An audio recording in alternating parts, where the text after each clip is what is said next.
Bar Lassiter was a young man. He lived with his parents and an elder sister near Carthage in the state of Tennessee. The Lassiters were simple farmers. Their farm was small and the family was poor. They did not have enough money to own slaves. But although they were poor, the Lassiters were never hungry. They grew enough food for themselves. When the Civil War began, Bar was 22 years old. The war divided many families. Children disagreed with their parents and grandparents. Nieces and nephews disagreed with their uncles and aunts. Sisters, brothers, and cousins disagreed with each other. Most people in the northern states believed that slavery was wrong. Many Southerners had owned slaves for many years. They did not want the government in the North to tell them what to do.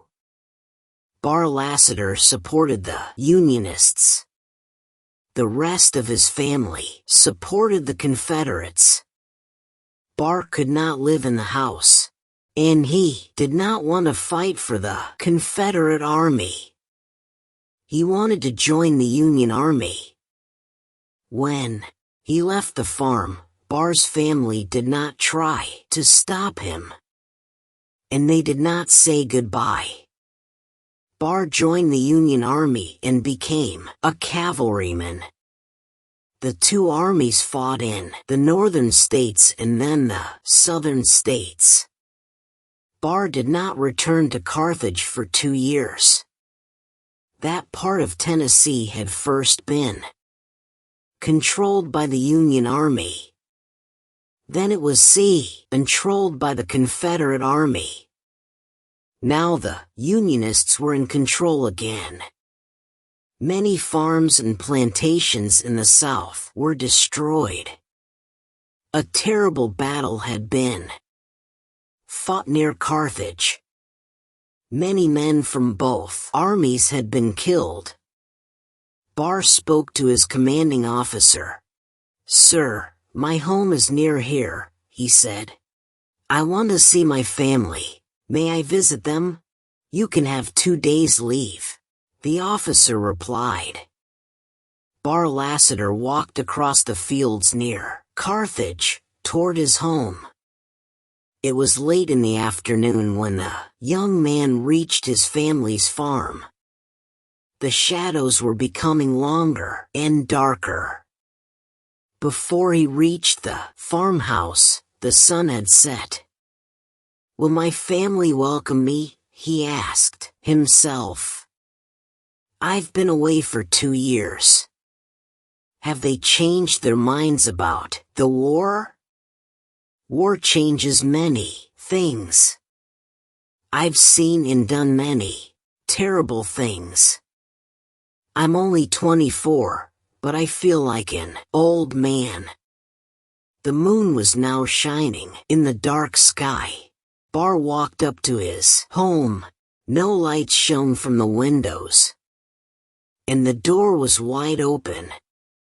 Suddenly, a man came out of the house.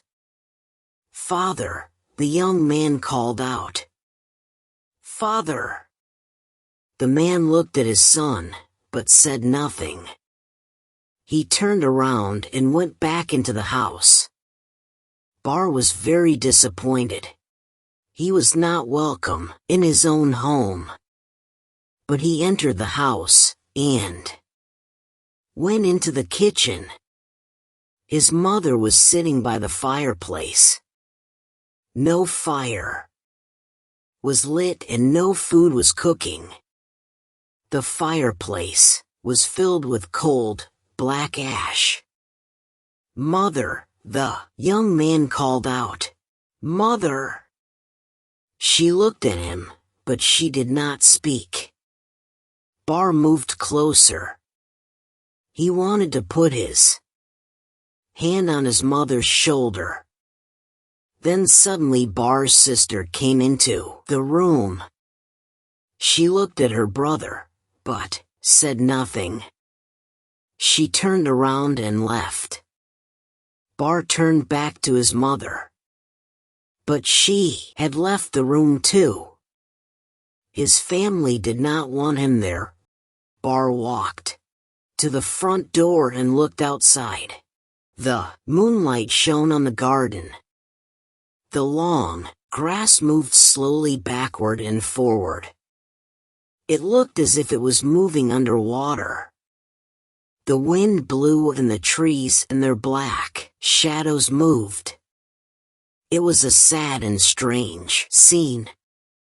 Bar felt tears on his face. He walked back to the army camp. Bar was tired when he awoke the next day. He had not slept well. He had dreamed strange dreams. Did I walk home? He asked himself. Or did I dream about my walk to Carthage? Did my family turn away from me? I'm not sure.